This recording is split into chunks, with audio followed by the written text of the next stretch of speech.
नमस्कार शेतकरी मित्रांनो, आज हळद आपण या पिकामध्ये पाहत आहोत की बऱ्याच शेतकरी मित्रांचं म्हणणं असते की आपल्याला बंडा किंवा जो आपला मातृकंद असतो, मातृकंदामध्ये ज्या पद्धतीने आपल्याला वाढ किंवा निरोगी वाढ दिसत असते, काही जण म्हणत असतात की हळद जी आपली आहे ही मातृकंदातली जी असते ही जास्त अनठाई वाढते आणि त्याला खाली काहीच माल नसतो.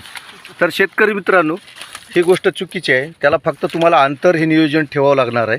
आता इथं पाहतो की आपण 1 फुटवा 2, 3, 4 आणि इथे एक 5वा निघाला आणि हा 6वा पण निघाला. आता याला माती पण भर लावणं महत्त्वाचं आहे. तर आता आपण हे शेतकरी मित्रासाठी दाखवतो की बंडा हा लावला किंवा मातृकंद लावला तर असा काही विषय नसतो की ह्याच्यामध्ये त्याला संख्या पण आणि त्याची मातृकंदाची फणी किंवा जे आपण शेंग लागण्याची अवस्था असते हे पण भरपूर लागते. आज आपल्या शेतकरी मित्राची याच्यामध्ये हाईट पाहतो की आपण, तुमचा हात दाखवा भाऊ आणि आपलं पूर्ण नाव सांगा. माधव शिवाजी दुगाळे, माधव शिवाजीराव दुगाळे, राहणार वडगाव. आता ही त्यांची हळद आहे.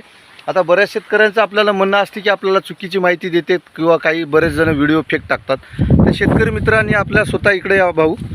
तर आता ही जी हळद आहे इकडे या आणि इकडे ह्यांची शेंग लागवड आहे.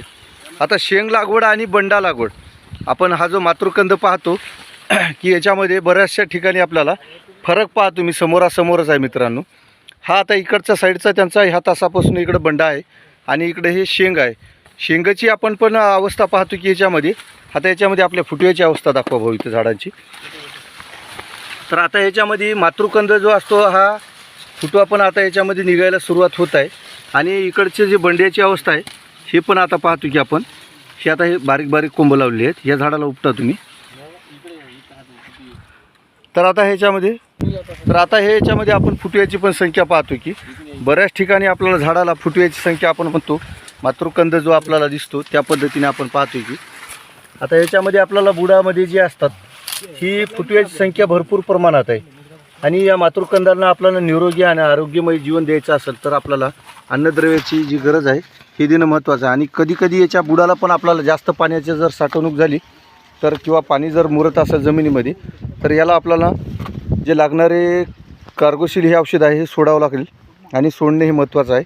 निरोगी हळद आपली ठेवा आणि पुढल्या वर्षी मातृकंद आपल्याला बेणं जे लागणार आहे हे पण आरोग्यदायी बेणं वापरा.